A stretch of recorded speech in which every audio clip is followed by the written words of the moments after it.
Hello and welcome to ILTV's Israel Weekly. Our top stories tonight: an alleged Israeli-ordered assassination in Malaysia, and the upcoming deadline for the United States to either re-sign the JCPOA nuclear agreement with Iran or resign from it. With me today in the studio are Editor-in-Chief of Midah, Ziv Maor, Public Council member from the New Israel Fund, Jacob Ner David, Political Advisor, Yoram Dori, and Director of External Relations with Im Tirtzu, Eitan Meir. Now, to begin, we turn to Malaysia, where Hamas drone expert Fadi al-Bach was recently assassinated. Bach had been living in Malaysia for 7 years on supposed orders to research and acquire weapon systems for drones.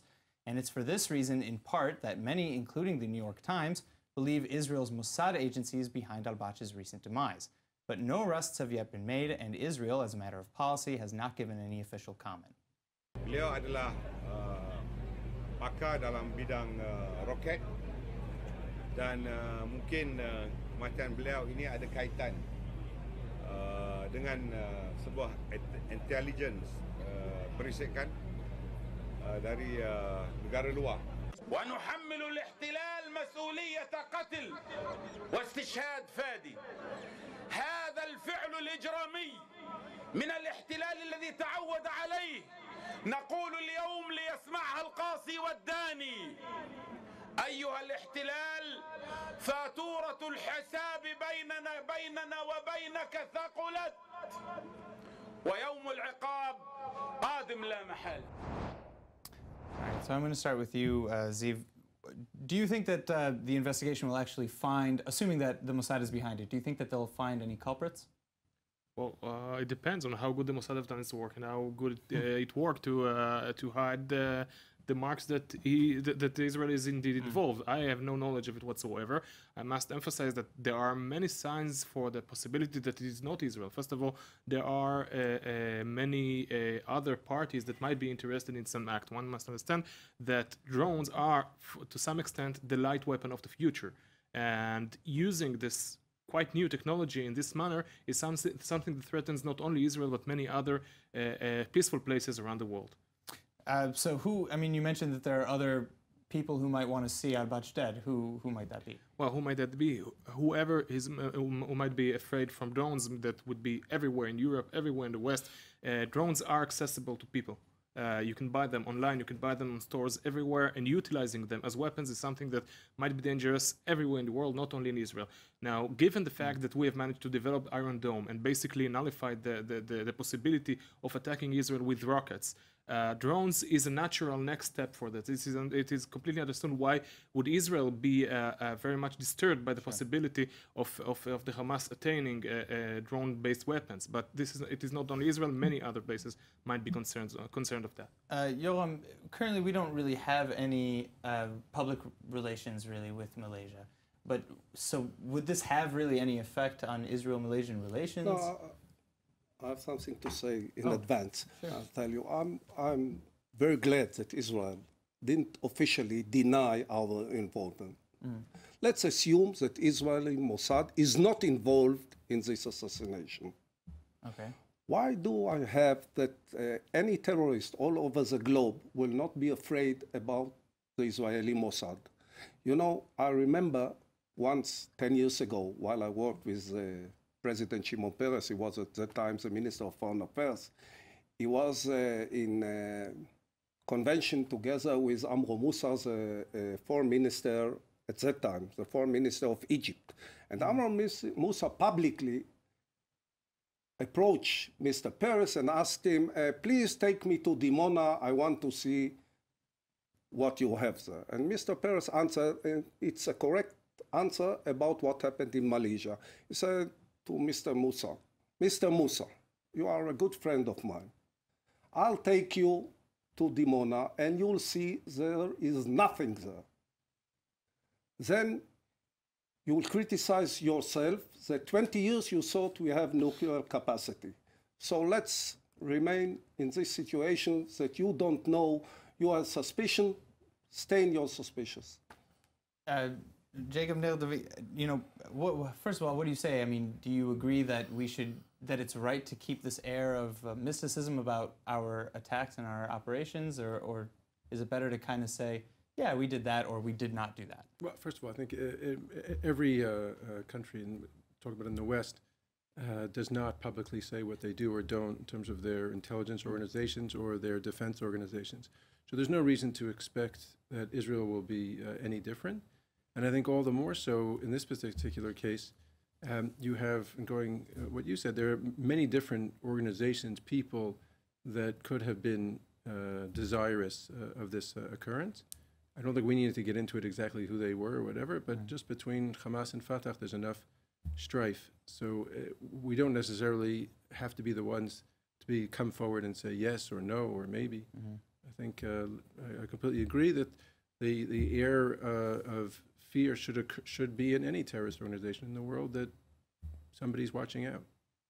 Eitan, what about the accusations that, this is an extrajudicial killing, that this is, an assassination? Does this kind of ring any bells here in the West Bank or in Gaza in terms of accusations? And, how should Israel respond, or how should we respond? How should we feel about that? I mean, a terrorist is a terrorist. There's no matter of extrajudicial killings for terrorists. But I think, like what everyone else said, that's very smart that Israel's remaining silent, because at the end of the day, you want every terrorist around the world to know that the Mossad is capable of doing this. You want them to be scared, because Israel, at this point, especially you see the marches in Gaza, that the Hamas is orchestrating these marches, that Israel it needs deterrence. They need that everyone to know that if you cross a certain line that Israel could get you. We don't want you to look over your shoulder and realize that every Hamas engineer, every Hamas operative, whether it's in Gaza, whether it's in Judea and Samaria, whether it's around the world, that they're capable of being hit by Hamas.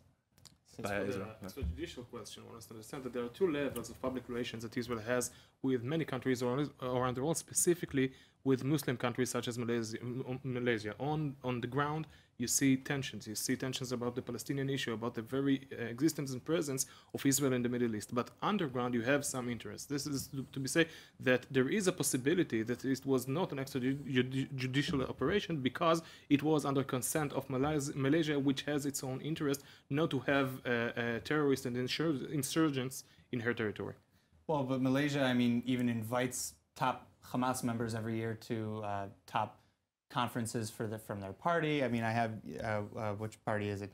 The UNO party, I think it is, or something like that. They the leading party, they invite Hamas members every year. So how likely is it that they would Once be again, allowing this is on the surface, and I'm quite sure that the majority of Malaysians are anti-Semites and against Israel and against its very existence. This is why this is the way that the Malaysian governments act publicly. But whether or not there are connections with Israel underground is a question left to be opened, but it gives some answer for the possibility of whether or not this is an extrajudicial action. I see. All right. And again, would you find any? Well, I would quibble on whether most Malaysians are anti-Semitic or not. I don't know that if it's relevant or not, nor do I have any basis to say one way or another in terms of anti-Semitic. Popular stuff against Israel, sure, historically. What's this say? Yeah, I'm saying we can get into that. It's a separate discussion. But in terms of diplomatic relations, sure, and we've acted that way throughout the Middle East for dozens of years. So I don't see it here in any different. But the only thing I want to say in terms of what your question was, inviting Hamas officials.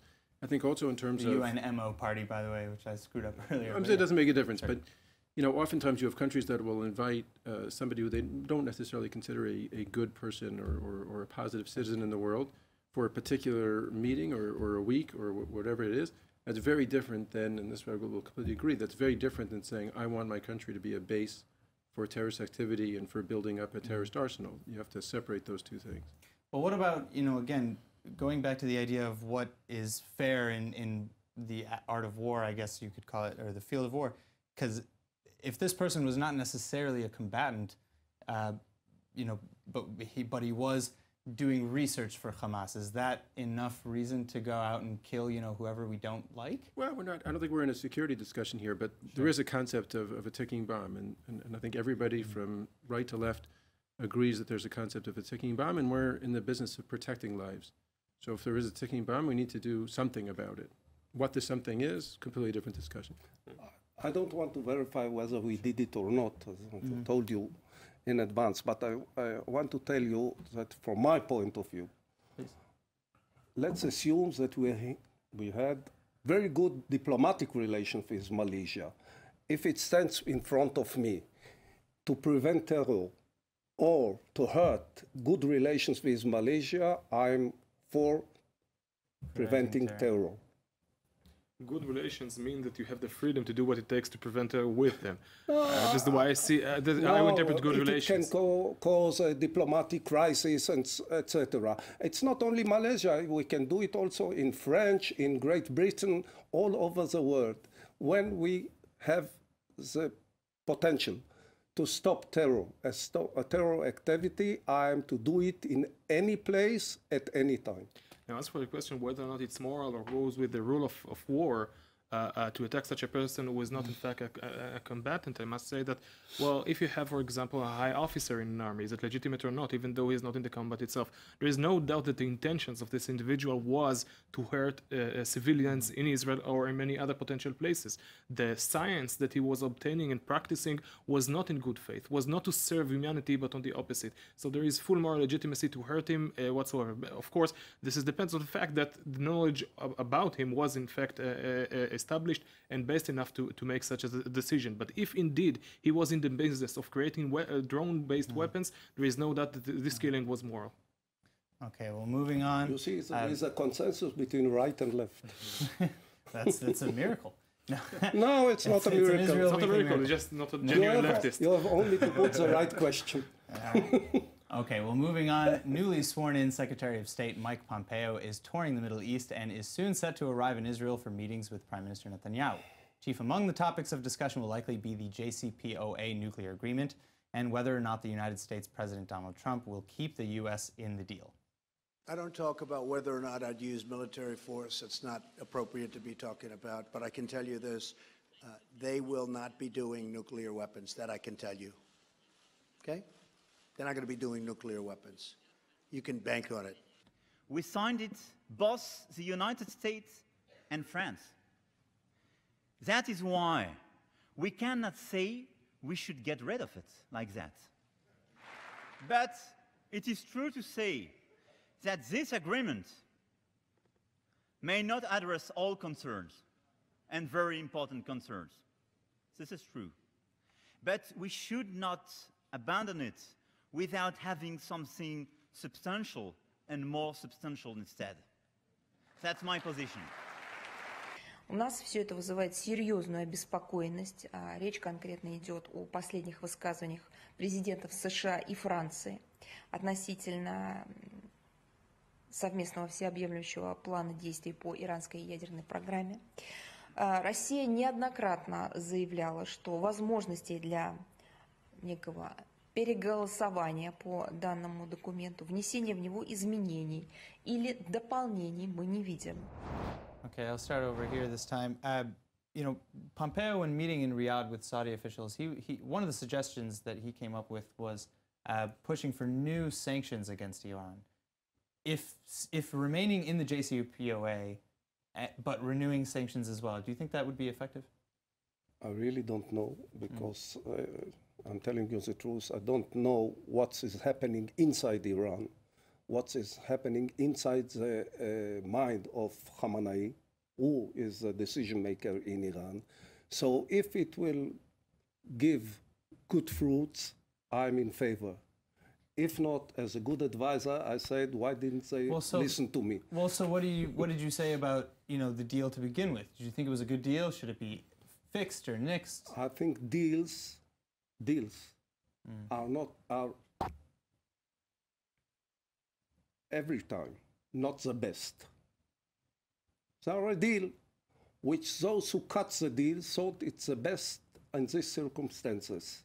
The best for whom and for what? That's the question. Yes, no, but best for those who signed it, not for Israel. Israel was not, unfortunately, and maybe because of failure of our policy. We were not part of it, and that was a problem. But it is, and it was, a good deal in the eyes of the President of the United States, in the eyes of the President of France at the time, of Chancellor Merkel, and the Chinese and the Russian, etc. Israel was not part of this game because we were not involved. It's not our interest. So that actually kind of brings up another question of mine that I was thinking, you know, Israel is worried about Iran for various legitimate reasons, but for what reason does the United States really have to care what Israel has to say on this matter? Well, first of all, the first thing to understand that Pompeo's appointment is a very good news for Israel. The Office of State in the United States for many decades have been marked as an anti-Semite mark. And this is a harsh word to say, but it is acknowledgeable that since the dawn of the State of Israel, which they were against, they acknowledge the Middle East as an Arab area. They completely accept the Arab narrative regarding what's going on and what's the objective of Israel's presence in the area. And this you would say belief or this agenda or this ideology was the pillar of fire that led American policy in the Middle East for all these decades. And this is the JCPOA is the embodiment of this belief. Israel is irrelevant. Now you take Iran as an oil superpower. You take Iran as quite a big country with a high potential economy, and the question of whether or not there is a small country that is called Israel that might be jeopardized because of this agreement is completely irrelevant in the eyes of the Secretary of State under the Obama administration. Disagree. I think, first of all, I think the State Department, yes, historically, there was a problem in the State Department. That was many, many decades ago. I don't think you can say the same thing about the State Department during the past 20 years for sure, maybe even 30 years. But in terms of why does America care about what Israel has to say? Of course, right? America constantly is in strategic discussions with Israel. It doesn't make a difference who's in power in this country or in that country. There's constant discussions going on, and America looks to Israel as a source of intelligence as to what's happening here. So, well, to use Israel's intelligence and the fact that Israel, maybe as a base of operations as well, the fact that Israel is here on the ground in the region, I can understand. But I mean, in terms of whether or not the JCPOA fundamentally is a good deal and how to improve that, do you think that they would turn to Israel for that sort of advice? Of course. I think every American administration, even going back 70 years in terms of the administration, has cared about the safety and the security of the State of Israel in a deep way, in a real way, whether Republican or Democrat alike. So they certainly care about what the implications of the Iranian nuclear strategy would be on Israel and the defense of Israel. And I think everybody can agree on that, or should agree on that. You can disagree whether the deal was a better deal, a good deal, but I think the good faith of everybody involved shouldn't be in question. I mean, you see already now how Merkel and Macron are already saying that the deal was insufficient from the start, meaning it was already a deal that was not good to begin with. That the idea that you're going to let a tyrannical anti-Semitic regime, you're going to take its word for it is quite absurd, and I think people are starting to come around and believe it. It's like if you're bleeding and you put a Band-Aid on the floor and hoping that the wound will just suture up itself. I mean, it's very reminiscent of 1938 with Chamberlain. We're all familiar with the story. Chamberlain met with Hitler. He said, "Peace will be in our time." And now appeasement made the aggressor more aggressive. Exactly, and now we even see it. It's not even that Hitler. No one even knew what he was really planning. Now we know. We hear what the Iranian regime is saying. We hear what the mullahs are saying. This is no secret. They want regional dominance. So what do you think Israel really should be doing? And again, let's kind of play into the future. If the United States stays in the deal, or if they nix the deal, I mean, are we looking at war? Are we, how should Israel kind of be bracing? I mean, I think they should prepare for the worst. I mean, I'll let the security establishment decide how they're going to actually to do it, because I honestly don't know, but they should definitely prepare for the worst, because Israel has to worry about its own personal interests. And I think every country involved, whether it's America, France, Germany, the UK, China and Russia, they all worry about their own personal self-interest, which is what states should do. And that's what Israel has to do itself. But I think, just to add, I think going back to our previous discussion, I think it would be better for Israeli policy to act more and speak less, particularly in this space. Not only on this issue. No, not only on this issue, but and we have acted in the past to prevent nuclear proliferation, and I think we will. But I think there's acting, and then there's just talking. Sometimes we talk too much. There is no doubt that this agreement is an hindrance in Israel's task to stop proliferation, and its freedom of movement, of maneuvering, is very much diminished due to this agreement, and due to the fact that if Israel goes against it, it will cause some kind of discomfort about our relation with America, or at least with what was established during the previous administration. Now things are being reopened. I think you have to remember when Ronald Reagan wasn't too happy when Menachem Begin, Alav Shalom, acted rather than speaking. All right. Well, with that, I think we have just enough time for the good word of the day. So anything... We don't. After you have no good word. Well, you can think of one. We're gonna come. We're gonna come to you. So anything after all this serious talk, anything that's maybe positive to look forward to? Sure. I spent last week with 200 venture capitalists from all over the world who came here to celebrate Israeli innovation, no matter what the politics that are going on. So yeah, I think there's the good side. Good evidence of BDS not working. That's cool. Yeah, but this is totally failing, and my good point is the Czech Republic joining the enlightened side of the world and acknowledging Jerusalem to be the capital of Israel, issuing the fact that the embassy is about to move from Tel Aviv to Jerusalem. Now this acknowledgement comes in a great time, basically affirming the fact that we are in very good condition, and in the war of ideas, the war in which people do not eventually pay their lives, we won, because Jerusalem was the key point that divided between Israel and the Palestinians, and it turns out their opinion is no longer relevant. Do you think Trump will come to the opening? I have no idea. Yeah. My good point was yesterday when I saw Sagi Muki winning the European Judo Championship, and to see the Israeli flag and to hear the Israeli anthem, that brought tears in my eyes.